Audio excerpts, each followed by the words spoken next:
Perkenalkan, nama saya Meli Sinarsi SPDI. Saya guru SD Negeri 90/1 Kampung Baru, Kecamatan Marusuko Ulu, Kabupaten Batanghari, Provinsi Jambi. Mahasiswi PPG Bat 1 tahun 2024. Pada kesempatan ini saya melaksanakan praktek pengalaman lapangan dengan materi memahami arti pesan-pesan pokok Al-Quran Surah An-Nas 1-6 dan menerapkan nilai-nilai Surah An-Nas dalam kehidupan sehari-hari. Assalamualaikum warahmatullahi wabarakatuh.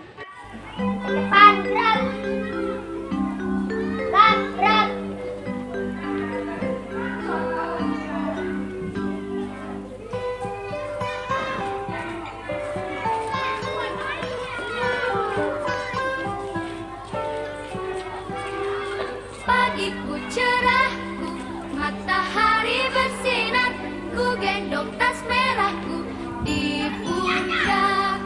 Selamat pagi semua, ku nantikan dirimu di depan kelasku, menantikan kami, guruku tersayang.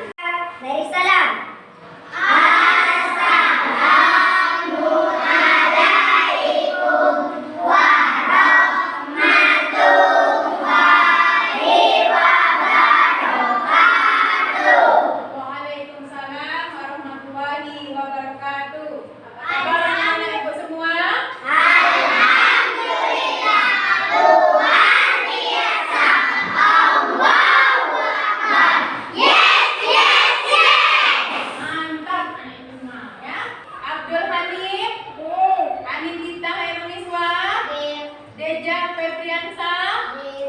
Egi Febriansa, Fazila Hairunisa, Hafizul Qur'an, hadir semua ya?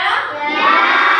Alhamdulillah, tetap semangat lagi nih? Semangat. Sebelum kita memulai pelajaran, seperti biasanya kita berdoa dahulu ya. Ketua kelas silakan pimpin doa.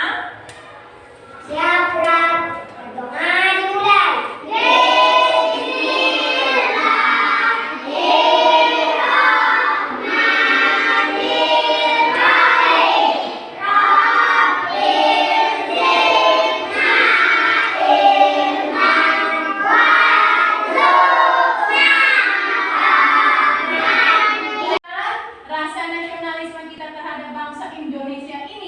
Marilah kita menyanyikan lagu wajib nasional 17 Agustus ya? Ya. Nah, yuk kita nyanyi. 17 Agustus tahun 45, itulah hari kemerdekaan kita. Hari merdeka, nusa dan bangsa. Hari lahirnya bangsa Indonesia.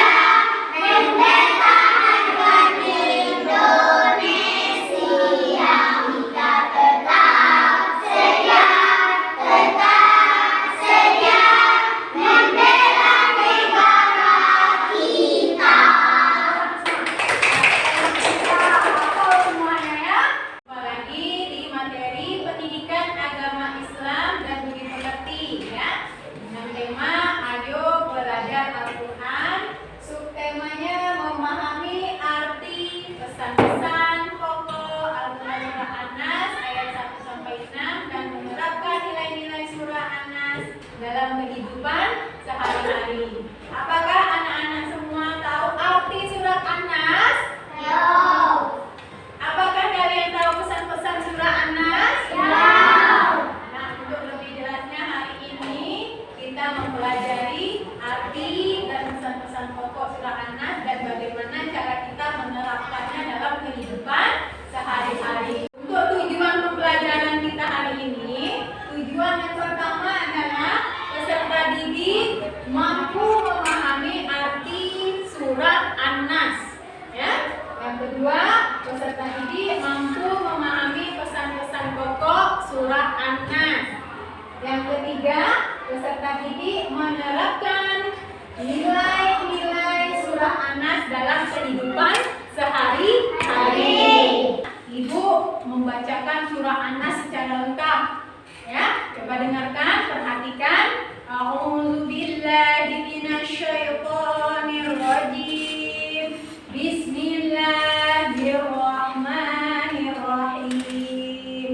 Qul a'udzu birabbin nas, malikin nas, ilahin nas, min syarril waswasil khannas, allazi yuwaswisu fi sudurin nas, minal jinnati wan nas.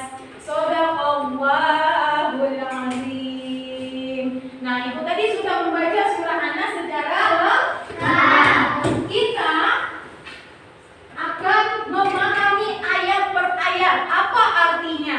Coba, ayat pertama, Qul a'udzu birabbin nas. Artinya adalah Katakanlah aku berlindung kepada Tuhan manusia. iya, betul. Mantap anak Ibu.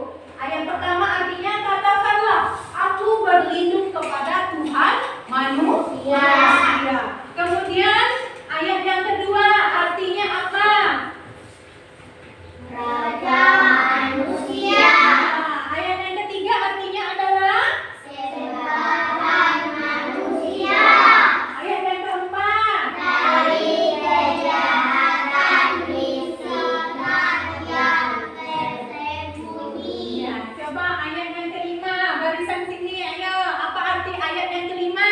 Yang membisikkan kejahatan ke dalam dada manusia. Ya, bagus. Yang terakhir ayat berapa? Enam. Coba kita sama-sama arti ayat yang keenam. Didikan manusia. Tepuk tangan untuk kita semua. Ibu sudah hafal arti dari surah An-Nas. Anak-anak, untuk menambah semangat kita, mari kita menyanyi dengan lagu surah An-Nas. Ayo semangat kita nyanyikan. Inilah surah An-Nas, artinya manusia. Jumlahnya 6 ayat, diturunkan di Makkah. 114, itu nama suratnya. Ku berlindung dari jin dan manusia. Coba kita perhatikan gambar berikut ini. Ada berapa gambar? Dua. Gambar pertama dan gambar kedua. Coba si Ibu panggil di antara kalian ya. Firman, ayo Firman maju. Apa yang dilakukan gambar pertama? Ya, memahami arti surah An-Nas. Tepuk tangan untuk Firman. Kita lanjutkan gambar yang kedua. Cecilia, ayo Cecil. Apa yang dilakukan gambar yang kedua? Ya, memahami pesan-pesan dari surah An-Nas. Tepuk tangan untuk Cecil. Dari kedua gambar ini, Ibu memberikan amanah untuk kamu semua ya. Jika kita memahami arti dari surah An-Nas dan memahami pesan-pesan pokok surah An-Nas dalam menerapkannya kehidupan sehari-hari, berarti kita harus adanya pengawasan. Kalau di sekolah itu diawasi oleh Bapak, Ibu, guru.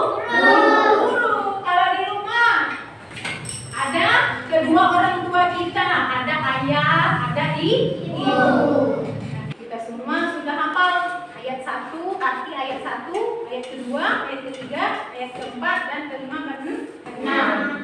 Selanjutnya dijelaskan.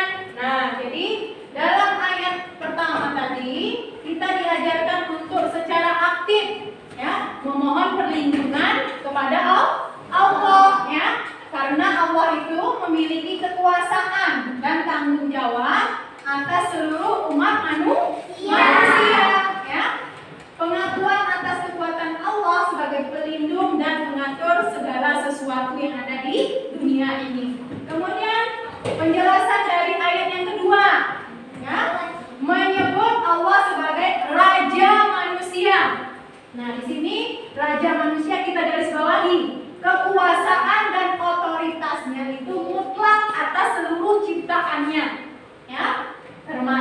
manusia. Nah, ini ditegaskan bahwa Allah adalah penguasa tertinggi yang mengatur segala sesuatu. Kemudian penjelasan ayat yang ketiga, ya.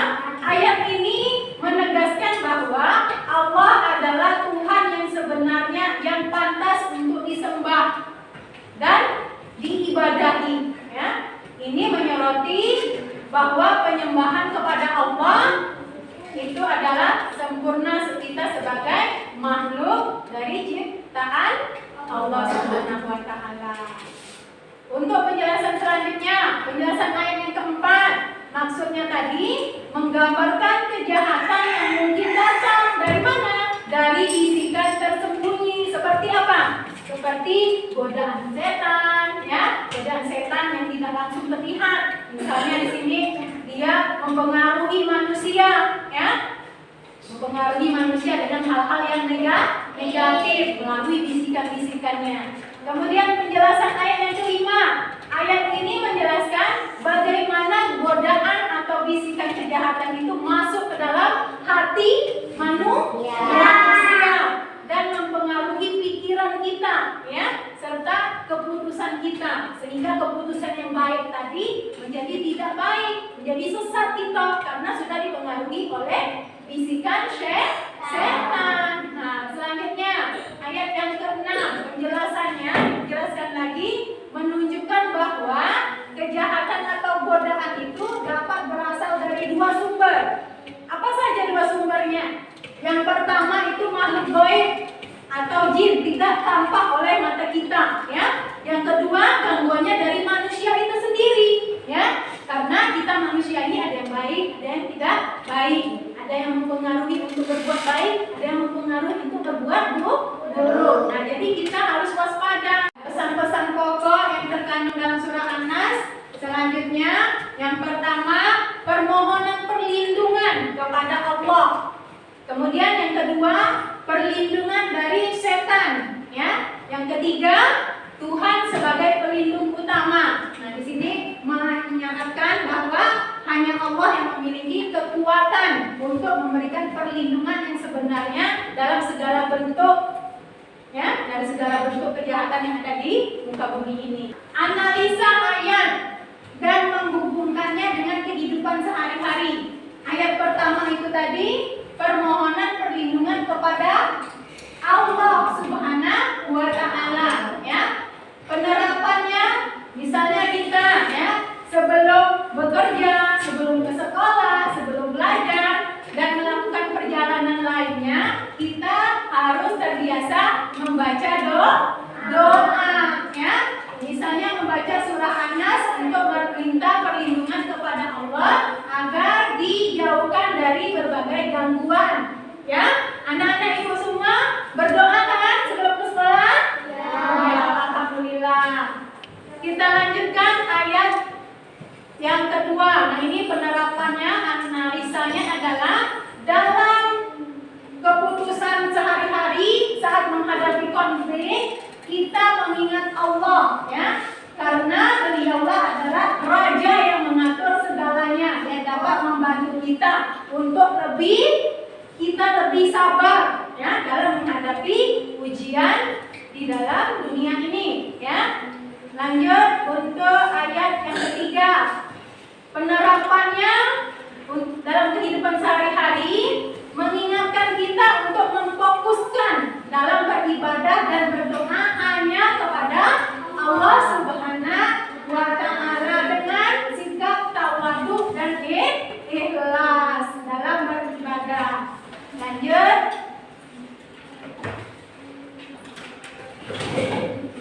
Ya, analisa ayat dan menghubungkannya dengan kehidupan sehari-hari pada ayat keempat. Ayat keempat tadi meminta perlindungan dari bisikan setan, ya, bisikan pembisik yang tersembunyi. Nah, penerapannya adalah kita seringkali mengalami keraguan, ya. Iya, ya. Nah, misalnya kita harus mengingatkan diri kita sendiri untuk lebih waspada, ya.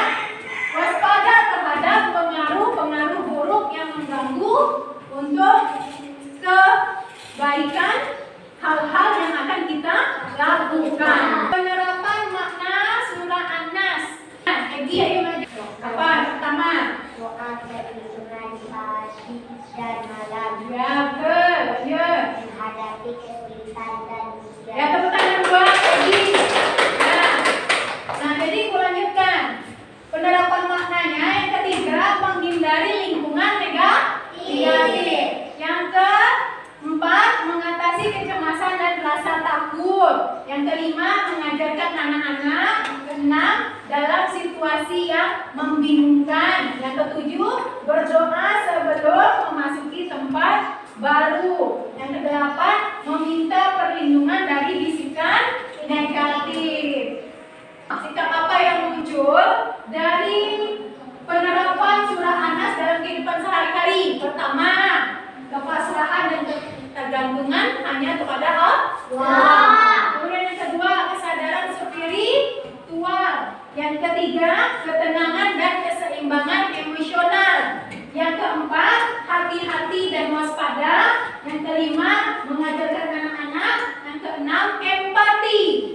Ketujuh, kebiasaan berdoa dan beribadah. Kedelapan, keikhlasan dalam memohon perlindungan, permohonan kepada Allah. Yang kesembilan, tanggung jawab terhadap diri sendiri. Yang kesepuluh, pengendalian diri dan kedisiplinan. Ya, jadi untuk tugas selanjutnya kita ada grup WA ya. Kita selalu aktif di grup WA kita. Nah, ini membuatkan kuisis untuk proyek kita ya. Pembelajaran hari ini ada Ibu siapkan kardus, Ibu bagi kelompok ya. Nah, kelompoknya kita atur dulu ya. Kelompok 1 ya, kelompok 1 di situ tadi. Kelompok 1 ketuanya Farhan tadi ya, gitu ya. Gabungkan mejanya jadi 1. Ayo gabungkan mejanya. Ini jadi 1. Kelompok 2, ayo gabungkan. Gabungkan mejanya. Ayo bergerak semuanya. Ini kelompok 3. Ayo gabungkan meja-meja ini. Gabungkan ya. Kelompok berapa lagi?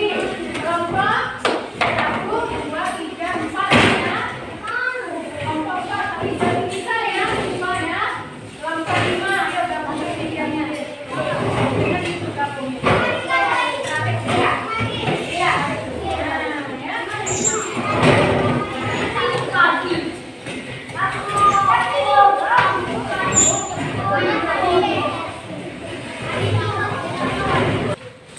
Nah, itu lagi ya. Ini kardusnya. Kita memanfaatkan barang bekas ya. Kardus. Nah, ini kelompok 1. Kelompok 2 ini ya. Kelompok 2. Kelompok 3.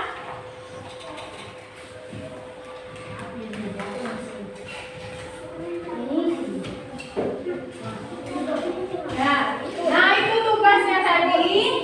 Nih, ada disiapkan lem masing-masing.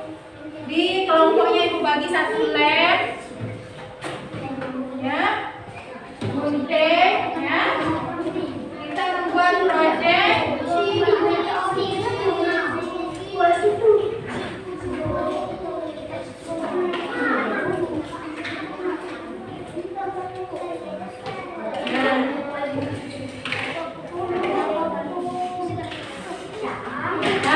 Nah, itu tadi sudah semua diterima, ya? Sudah semua diterima. Nah, tugasnya ini proyeknya.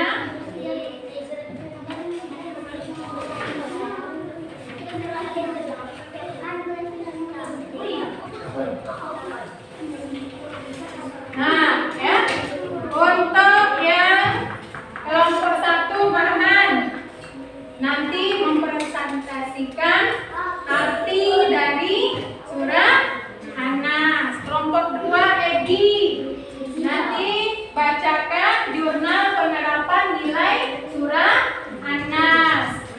Kelompok 3 Furqan nanti bacakan presentasi pesan-pesan pokok surah An-Nas. Kelompok 4 Hafizatul Nisa baca penerapan sikap yang muncul dari surah An-Nas. Yang kelima Analisa, ini ketuanya Cecilia Putri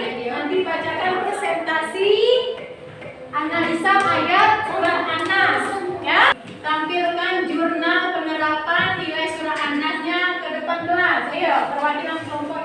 Niat yang dipelajari. Pentingnya berdoa untuk meminta perlindungan dari Allah. Tanggung jawab menjaga diri dan keluarga. Aksi di rumah. Berdoa setiap malam sebelum tidur dan setelah bangun. Mengingatkan anggota keluarga untuk selalu menjaga keselamatan satu sama lain. Nah, tepuk tangan untuk kelompok 2. Untuk proyek selanjutnya, nah ini ada arti. Nah, tugas kamu adalah menempelkan, ya. Silakan digunting dulu. Silakan digunting lalu ditempel di yang bawahnya itu. Gunting. Ini lagi jo, kita dapat.